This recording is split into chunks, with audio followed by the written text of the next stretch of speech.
ตัดราคาคนเดินจะสิมาสวยตัดไม่เอาไม่เห็นเอาที่เด้ไม่ออกมาแต่โคกไก่หูอันนั้นมาไม่เห็นมาเห็นไม่อันนี้ดิอันนั้นเน่ไม่เข้าไปฮะตัวนี้นี่อันนี้ต้องได้เคยว่าต้องได้กอกะโลบอลหรือจังไงต้องได้กอเป็นกะโลบอลหรือจริงซียูนี่นี่ไงสูงเติบอยู่ก็ขั้นระดับหน้าดินกับประมาณนี้เลยเนาะ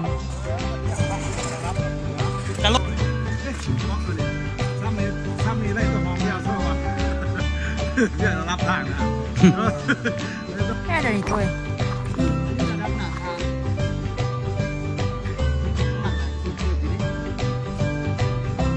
พอหมายแดงๆนะว้าว amazing สบายดีทุกคนสบายดีตอนแรงเด้อแรงมื้อนี้เรากลับมาบรบัดเนาะมาโยนบล็อกเข้าไปเนาะทุกคนเพราะว่าอัดบล็อกแล้วหมดแล้วเนาะแล้วก็ตอนนี้นี่ก็เคลียร์จุดนี้ทุกคนเนาะเพื่อที่เอาดินบล็อกมาลงเนาะสร้างน้ำพอกุกกี้กันแหละเนาะตอนนี้นี่ก็มาสดก็เอาบล็อกก็ยังไปทิ่มไปทั้งลุมพุ่นเกี่ยวเอาบล็อกใหญ่มาก่อทุกคนเกี่ยมก่อเลยแหละก่อคานก่ออันนี้พวกนี้นี่ใจแท้ก็อยากเอาลงลุมแต่คือสิเอาลงบ่ได้เพราะเดี๋ยวเฮ็ดคันไดอยู่เนี่ยก็ได้บอกมาเฮ็ดคันไดอยู่นี่เนาะขึ้นลงง่ายเนาะเอาเดี๋ยวมาใกล้เอาดินะใกล้บอกนี่นะบอกใกล้ผมมีเฮ็ดอย่างมือนี่ผมมีเฮ็ดอย่างมือนี่ปรับเสื้อรับพื้นเอาน้ำเขาโอ้เริ่มมาน้ำวะทางนี้นี่ก็ทิปเพชรทิปแล้วทิปเทคานแล้วก็คือทิมาน้ำเลยมาน้ำไว้แล้วก็เฮ็ดหลังคาไปพร้อมก็ขึ้นแล้วก็ยากแล้วก็ขึ้นก่อนถึงข้าวลงเริ่มการราคาได้แล้วหักเลยโอ้ยบอกคนเขาวะยกมาวะอันนี้กันอันนี้เอาไว้พี่เอา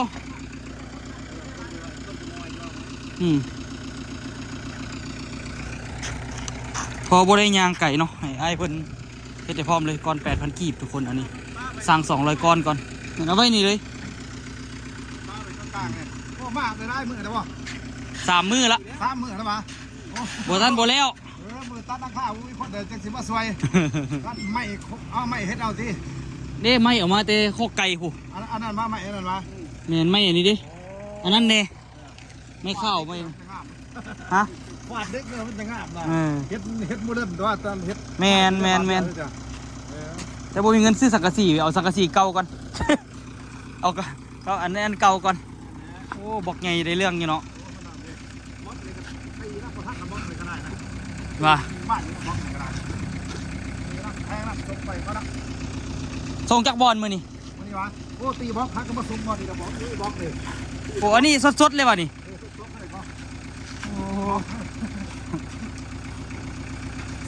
สมพ่อสร้างมือวานนี่บอกว่ามือแรงได้บอเนาะเราก็ตีแล้วก็มาเลยเนาะอันนี้นี่ก็เดี๋ยวสิได้เฮ็ดกับพ่อสดเนาะทุกคนได้เลี้ยงได้เฮ็ดไปน้ำกันหลายเติบอยู่อันนี้สั่งมา200 ก้อนแต่ว่าคือสิบ่พอดอกคือสิได้สั่งเพิ่มอยู่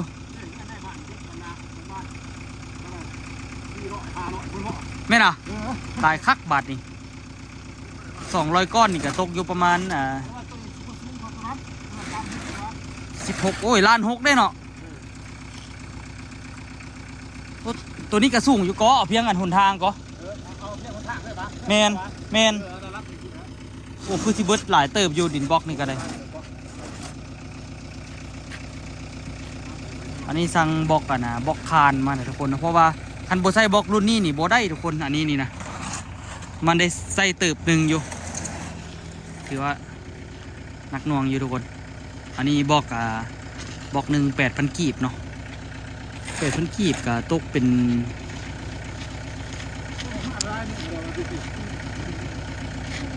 10 บาทกับ10 กว่าบาททุกคนก้อนหนึ่ง10 บาทถึงอยู่6,300ประมาณ10 กว่าบาทเนาะก้อนหนึ่งอันนี้แต่ว่ามันหลายก้อนนะทีวันนี้คื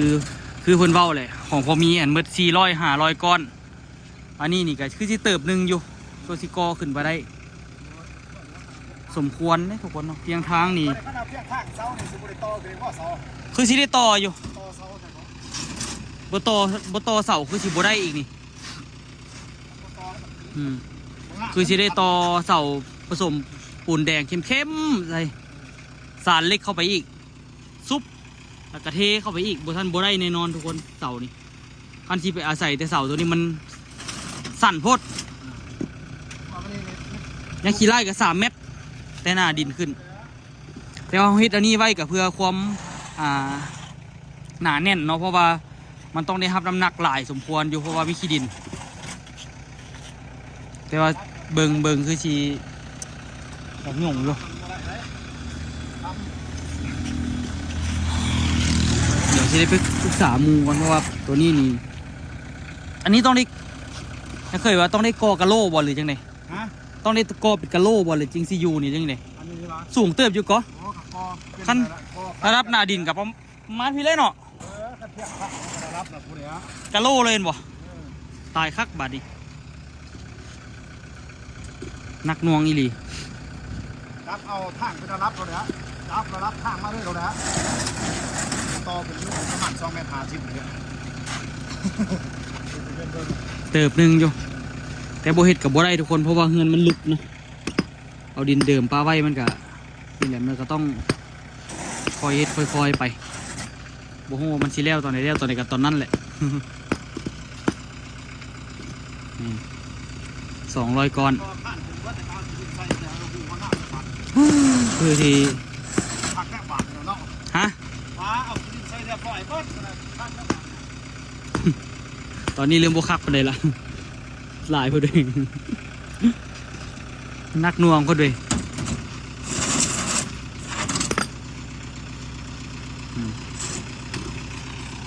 สร้างดินบล็อกของเขากิ๊กเนาะเอาไปก้อนโดด300ขนาดฮะว่าเอาไปก้อนโดด300ขนาดนี่วะสั่งไปเพิ่มตัวสันเอาอยู่นี่มีแต่150ป่ะ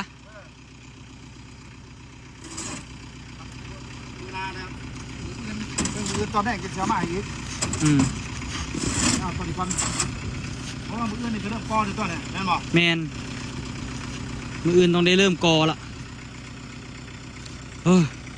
เดี๋ยวสิส่วนพอจับระดับถนนกับอันนี้ไปก็ลองเบิ่งเนาะทุกคนว่ามันสีเลิกปันใดจับระดับถนนแล้วโอ้หนักหน่วงอยู่ทุกคนมิดก็คือว่างบ10 ลอยคันโบมีไม้นี่แห้งตายเลยคันโบมีไม้นี่ระดับ200สิได้เห็นบ่ราคา เท่ได้ทุกคนเนาะคันโบมีไม้นี่เก่านี่200ยันโบเห็นหลังคาอยู่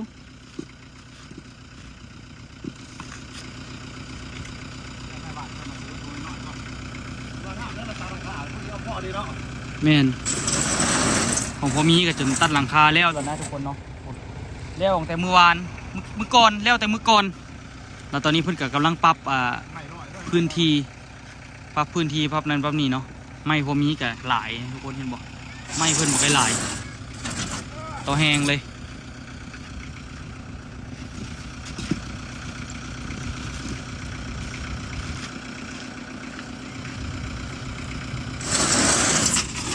หนักหน่วงมากคนเดี๋ยวสิเอาสายท่อมาลองวัดกับถนนลองเมืองก่อน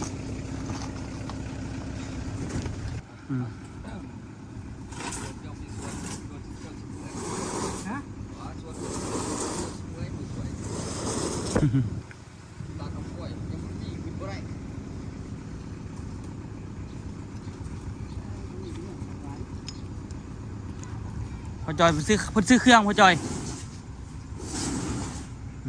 ตอนนี้นี่ก็เริ่มทยอยเอานี่เนาะทุกคน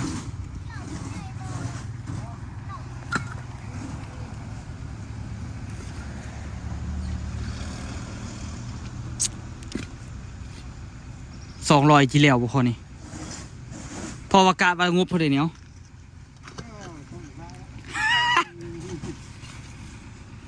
เดี๋ยวสิจดไว้ทุกคนว่าอันนี้มันสิเบิดเท่าไหร่แท้ๆเนาะแต่ว่าคันบ่ได้ไหมกับโครงหลังคานี่ตายเลยอยากยุ่งอยู่โซสิเกิดเนาะอันนี้ใครจะมีไหมมีโครงหลังสังกะสีเก่าที่จริงก็อยากได้แผ่นอะลูซิ่งผู้ไล่ทุกคนแต่ว่ามันแพ งเติบอยู่แผ่นละล้านทุกคนแผ่นละล้านนี่ก็14มันต้องใส่ประมาณ14แผ่น14ล้านพุ่นนะเพราะว่าสังกะสีเก่ามันก็เป็นหูนะทุกคนต้องได้เอาอย่างจอดติดเอายันมันสิบอยู่เนาะนี่แหละคำว่าประหยัดแต่ต้นก็บ่ได้ ธรรมดาก็150บล็อกเองก็ได้นะ ฮะ ว่าความรักก็มันธรรมดา150ก็ได้นะ มันก็สั้นกับส่งคูณส่งนะเส้นธรรมดาเลย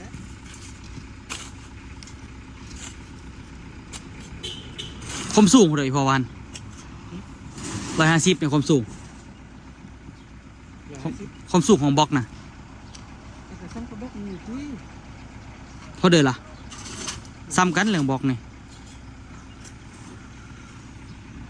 ความสูงเท่าไหร่บล็อกนี่ความสูงมันเท่าไหร่ฮะ17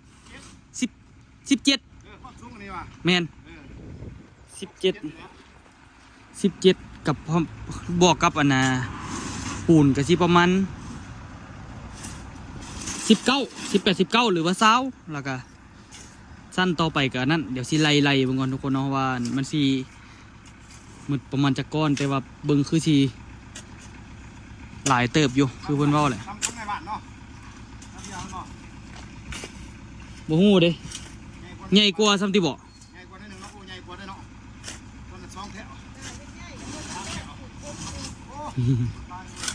นี่8 x 12ฮะสู่ซนประหยัดน้ำมันนะเฮาเฮ็ดเองนี่แหละทุกคนเนาะส่วนหลายก็ได้คันเฮาบ่เฮ็ดเองนี่โอ้เติบหนึ่งแล้วนี่ให้เพิ่นเอาลงให้เดี๋ยวมื้ออื่นให้เพิ่นเอามาลงอีกถึงจ่ายบัดเดียวเนาะ จ่ายบาทเดียวพ่อได้ยังจ่าย บ่เดี๋ยวเอามามื้ออื่นเดี๋ยวจ่ายให้ก่อนไปจ่ายบัดเดียวมันตกใจเด้ 150มันเป็น300เด้บล็อกอันนี้ซ้ำนี้ไล่ตัวห้องเดียวซะว่าเรียกรับทางแล้วไล่ตัวห้องเดียวห้องป้ายนึงสมควรอยู่เนาะหากแต่ว่าโอ้โกขึ้นสูงหลายนี่มันสิบ่ร้อนบ่ใส่ดินหลาย ฮะ แล้วรับธรรมดาใส่ฮักกอขึ้นมาเนาะแล้วรับ3-4ก่อนนี่เทข้านอีกแต่กอขึ้นมาอีกเทข้านอีกทั้งหลุมมันเนี่ยเฉพาะทั้งหลุมนี่นะแล้ว คิดอยู่ จังสิอยู่เพราะท่านบ่อยู่ขึ้นลาย อันนี้กับอันนี้เนาะอันนี้แล้วก็อันนี้เนาะ แม่น ค่อยก็ว่าซะแหละ กอขึ้น คิดอยู่ 3ก่อน4ก่อนนี่มันเทข้านเนาะแล้วท่านโอ้ยบัดดินมันลงมันยบลงแล้วบาดเลยนะเขาอยากบ่อยู่ ย่านคือกัน ย่านมันพังมันเสียเวลาเฮา เนาะ ไม่ใช่เนาะ มีแต่เฮ็ดแต่ทางหลังนี่เอาเนาะทางหน้าก็ยามมันโดยตัวนั้นก็ยามมันเนาะทางนั้นเนาะ ข้างหน้าน่ะยามันเอาขึ้นมาเทข้านเลยข้างหน้าน่ะตัวนี้โอ้ต้องไปเฮ็ดข้านสอนตัวนี้มันบ่เฮ็ดโอ้ยานบ่อยู่ ย่านคือกัน มันเสียเวลาบ่แม่นดอกเสียเวลาเสียทั้งหมดนั่นแหละ เสียเวลาได้เสียเงินเนาะโอ้ 5 เมตรมันบ่เซาเนี่ย 4 เมตร 50 4 เมตร50บ่ฟาด5 เมตรเลยเนาะ เขามีเสา4 เมตร 50เด้แม่นเพราะนั้นยังพออีกเสาข้างหน้าสั่นกว่า แค่2-5 เมตรเลยบริโภคเนาะ เสา 5 เมตรก็สิบ่ได้ 5 เมตรอาจจะบ่ได้ต่อ มันมีเสา5 เมตร6 เมตรก็มีนะเขาเฮ็ดมาผมบ่ทำลายหานเลยเอาฟาด6 เมตรเลยแฮงบ่ได้ โอ้ ต่อ โห เลย เห็นบนนี่เขามีรถยกก็เลยเอาของเขาซะเขามีตัวนี้สิเด้ ของเซลครับมีเอา6 เมตร50 เสาสมม แม่ ติ นบ่ เสา5 เมตรก็ต้องเอาตู้แต่พักลุ่มนี้พักครึ่งก็เอาเสาอันที่พักครึ่งก็ได้ โอ้ถึงกับเติมหนึ่งพด เอาอันละยาวก็ขุดบักเล็กละบ่เอาถึง ขุดจนจะตาย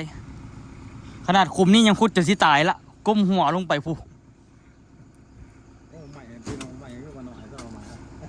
อันนี้ไม่เข้าเด้ ไม่ข่าวอ่ะ แมน สังกะสีเอาสิ สังกะสีเอาก่อน สังกะสีเนาะเอาสังกะ ใส่สิ่งที่มีก่อน หน่อยหันบ่จะงามนะ มันมีอันตัวเก่านี่นะสิติดเหรอนั่นเอาสังกะสีเก่าข้อไก่นะ สิไปเฮ็ดข้อไก่ซะเลี้ยงไก่บ่ได้พอ มันพออยู่เพราะว่าตัวนั้นหัน8 คูณ20เด้อันนี้เขาเฮ็ด8 คูณ 12เด้ก็ใส่ตัวเก่าไปก่อน โอ้ยใหญ่กว่าของในบ้าน ใหญ่กว่าอยู่ เนาะเด้อตายแล้วเนาะ ห้องนอนนี่แหละห้องนอนติดห้องน้ำใส่น้ แต่มันตรงในเทขาดเนี่ยสัญญาณไปอยู่ โดย เพราะว่าเขาเห็ดมันด่วนเลยถ้าเขาเห็ดถ้าเขาเอาดินลงมาใส่หนนะสมมติว่าเขาเอาดินลงมาใส่เลยเขาล้นปีหนาฝ้าไม้เขาทมไม้อีกก็เดี๋ยวสิอยู่ถ้าเราสิทมบาทเดียวให้มันเลี้ยวไปบาทเดียวเนาะเขายันมาอยู่เห็นบอกคือของหมักกันนะ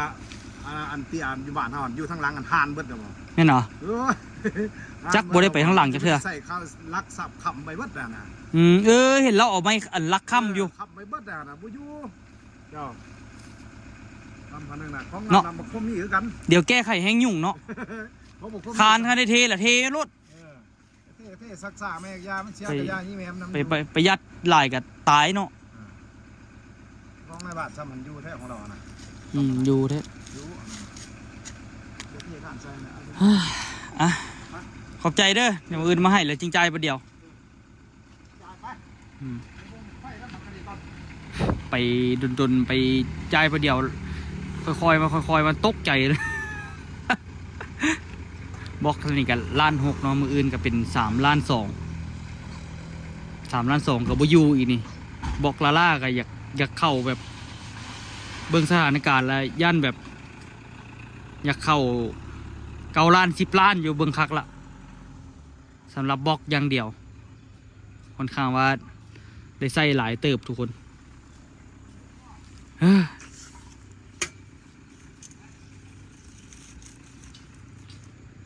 เป็นจะได้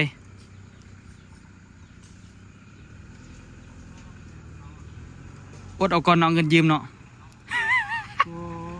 3ก้อนเลยให้กินข้าวนึงก็3ก้อนเลยให้กินข้าวนึง 3-4 ก่อนเอาเฮ็ดแต่ทั้งหลังนี่เนาะทั้งหลังเฮ็ด3คันซะทั้งหลังนี่นะ สูงนี่แหละ คุณนะเขาจอยยิ้มละ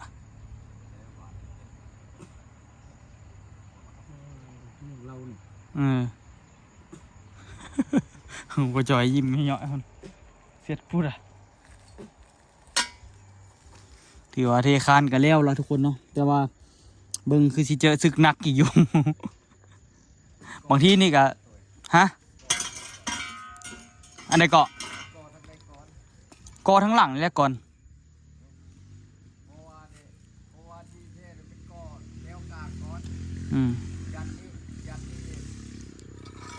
ต่อ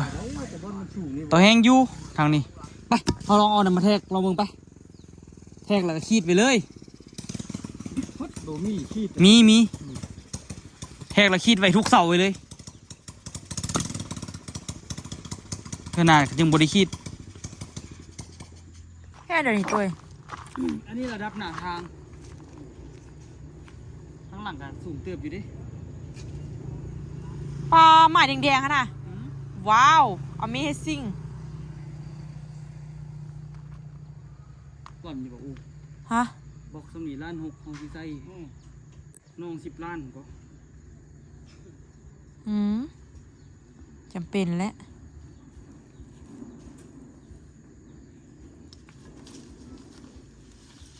ไว้อยู่บ่น้องอู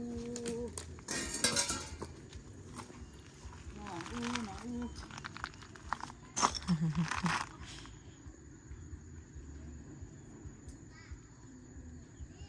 อันนี้มาจับระดับน้ำเบิ้งเนาะทุกคนแล้วก็ขีดไปเลยคานทัศอยู่ระดับนี้แหละโอ้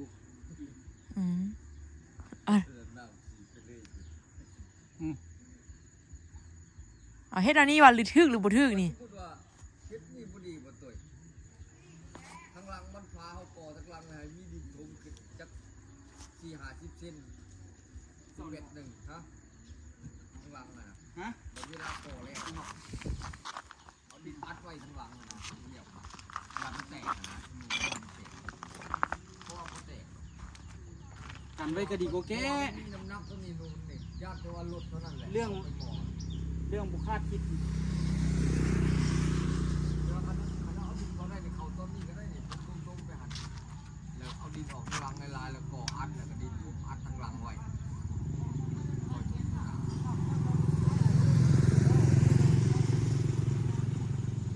โอ้ทำงานต่ำลายเลยทางกับทาง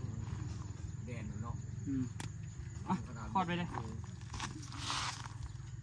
มาอูกันดิเอาเบิ่ง หมวกอันนี้ออนทัวร์นี่ไปเที่ยวก็ได้เฮ็ดเวียกก็ได้เนาะหมวกนี่ ลึกข ขนาดเดียว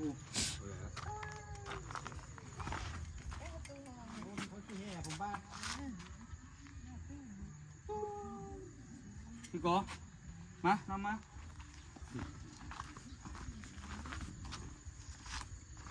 ในกุ้งมาสิเจียวกุ้ง กุ้งเหรอ กุ้งน้อยน้ำซาน อืม รับเพียงค้างไว้ โคคานข้างหลังเฮ็ดสามคานเลย ก็เดี๋ยวมึงดูมันสิเหลือเท่าไหร่เบิ่ง ส่งบ่เดียวแม่ เอาไปสูงเอาสูงเนี่ยเนาะเจ้าอยู่ต่ำทางเนาะเจ้าอยู่ต่ำกว่าทางเนาะ เขาบ่เฮ็ดเดี๋ยวนี้ก็หน้านี่ของขยายทางแค่นี่แห้งยุ่งยังมาอู้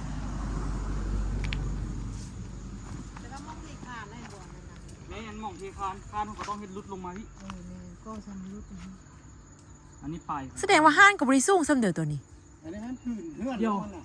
ฮะแหละพื้นเฮือน นี่ๆพอจอยลองแทกเบิ่งว่าสิเหลือเท่าใดกัน เหลือเขาเดี๋ยวพอแท้มึงดูพอ สองไม้ไป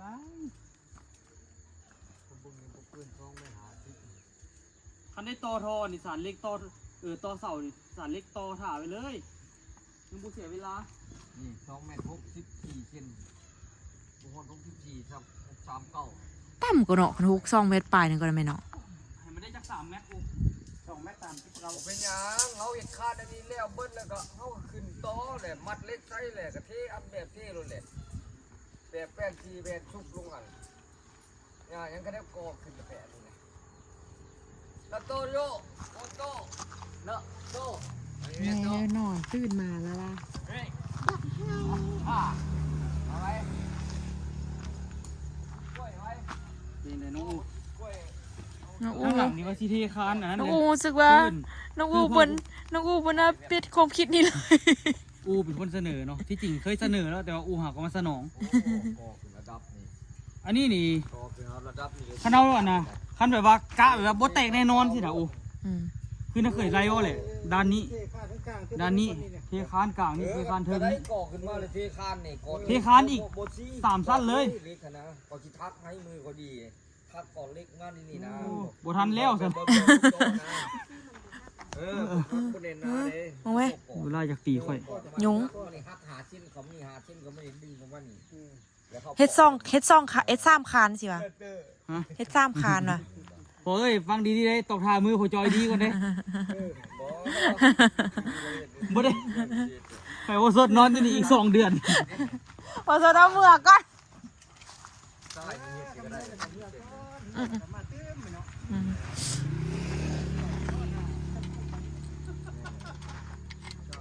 แม่นั่นแม่จะไปอยู่ที่นี่ข้าวข้ามกับมือ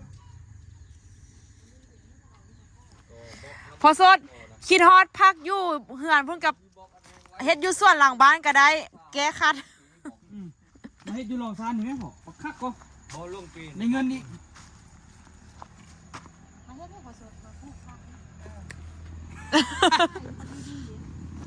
ตกคักกับบุร้อนจะอยู่อีกตลอด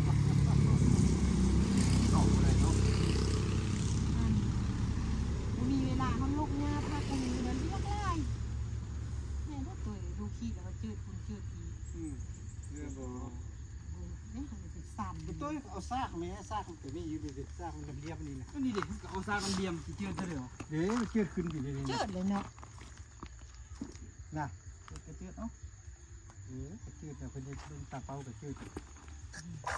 นี่เขาบ่ได้ส่องกล้องเด้เนาะเอากล้องมาส่องง่ายๆเนาะ ก็มาเต้าแห้งไปอย่างนี้ จะเบิ่ง ระดับนี่แหละ โอ้เขาลืมคิดแต่ก็คิดว่าจะเอานี่ตั้งน้ำเชียงแล้วเอากล้องข่อยเอามาตั้ง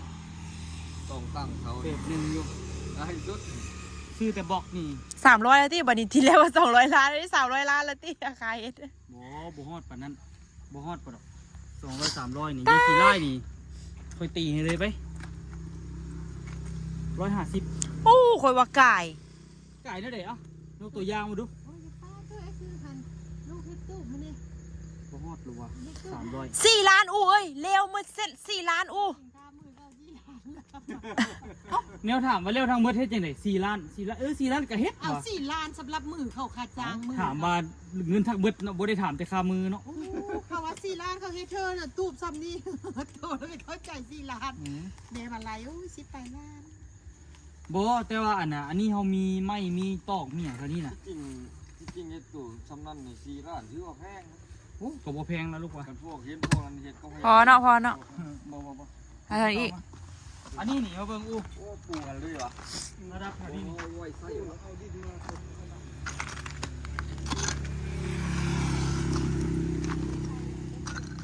แถวนี้อยากตั้มแถวนี้เนาะแถวนี้นี่บ่ได้เฮ็ดค้านอย่างไรเพราะว่ามันมีอันนี้กับปานคานละ กอลูกปี พื้นนี่ กอลูกปีวิธีคัดอันนี้กีฬากรเนี่ยเอาแค่แต่อัด ตัวนี้นี่นาทีละ 7 ครึ่ง อ่ะเดี๋ยวขีดให้มันเรียกทุกเสาก่อนจะลงน้ำพอไหม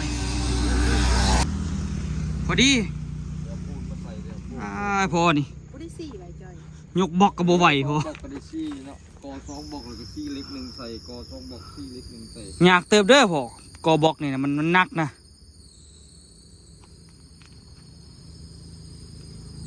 กอแล้วก็ซีใส่กอแล้วก็ซีใส่มันแน่นๆเลยนะโธ่เสียงใส่ฟัน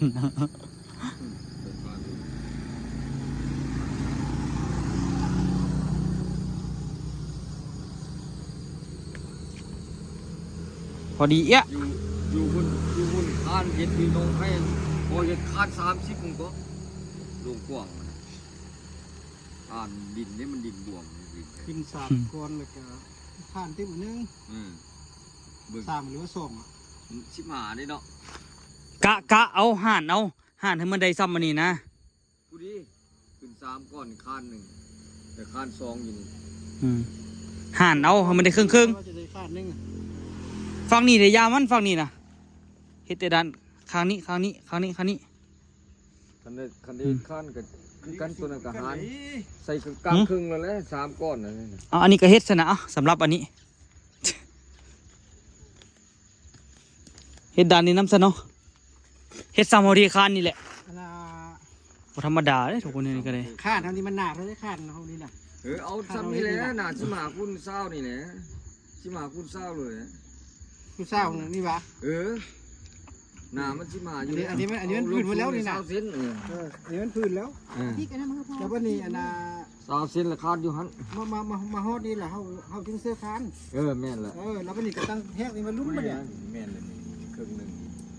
2 ก้อนฝ่าย หน่อยนี่ก็4 กระเทินล่ะบ่สิคาน2 อัน นี่ก็4เซน บ่กระเทินน่ะ คันบอกกระเทือนกับกระเทือนคันบ่เรือบ่กระเทือนกับบ่กระเทือนคัน บอกว่าเรื่องความนานเนี่ยแล้วบอกกระเทือนแล้ว มันสูงเนาะ มันสูงแม่นแหละที่ข้างกลางนั่นแหละก่อขึ้นแล้ว เฮ็ดก็เฮ็ดอ่ะต่อแห้งสั่นเล็ก แม่นละเขาบริจาคสารเล็กก็คือเพราะว่าแล้วทักแต่ปอกแล้วก็ดึงเล็กขึ้นมามัดเลยเห็ด2 ปอกบ่เห็ด2 เซนบ่ ตัวใด เห็ดปอกมุนบ่ เฮ็ดแต่ดีแหละดีแล้ว ประหยัดได้มันตั้งได้ตั้งไอ้ห้องดูหางป่าดิมันตั้งได้2 เซนดึงนี่สินี่แล้วก็ทักปอกบนนี่สินะห้องดูหางป่านะมันบอกพวกประหยัดเล็กอะนะคันลองมาแล้วมัน3 เจ ยาเท่าเล็กมันบ่แพงปานใด บ่แพง เพราะมันทักเอา อืม มีเวลาวางละโคตรละสารโคตรละสารใช่ไหมล่ะแต่ว่าหน้ามันบ่ซ้ำกันนะไม่จัน อันนี้ หน้าเสานี่นะข้างนี้บ่ซ้ำกันมีแต่อันนี้ได้มาตรฐานมีแต่เสากลางหาเสาหลังได้มาตรฐาน บางเงาเนี่ยเขาตั้งมันก็ยังเบี่ยงได้ คัน นาน คัน นึ นี่ ง คือ เสีย คาด นาน นึงเลยคือ2นี่จะ2ก้อน อืม 2ก้อนได้คาดนึง หันแหละเบิ่งคือว่ากระเทินพุ่นบ่ ต้องไล่ปูนขึ้นจะจับปูน กระปูน เราจับปูนขึ้น ไล่เพื่อแล้ว เส้นครึ่ง2 เส้นไล่2 เส้นซะ2 เส้นตัวนี้มันเป็น17แล้วนี่นะมึงไล่ตัวนี้ก็ได้นะสมมุติว่า17เนาะ17 2บอกมันก็ ต้องไล่ซะว่า ไล่ทั้งคู่เนาะ3นี่นะ2 เส้นเป็น34นี่2 ก้อนอยู่นี่2 ก้อนไล่ทั้งปูนความหนาของปูนที่เขาโบก3อีก2 ก้อนย้อนนี่มันเนี่ย3 ก้อนเนาะ3 ก้อนนี่มันคืออยู่อะไร17นี่ก้อนนี้จะสิเทหันกับที่บาทนี่2 ก้อน อืม จะสิเทกับที่บาท เทรถ เทเศร้าหรอ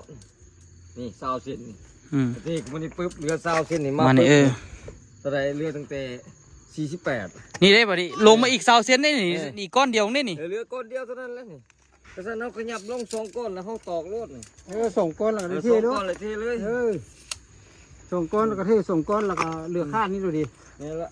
อะไรเผื่อก้มน้ำ เฮ็ด เวลาเขาก่อ เดี๋ยวก็เฮ็ด คิดว่า อืม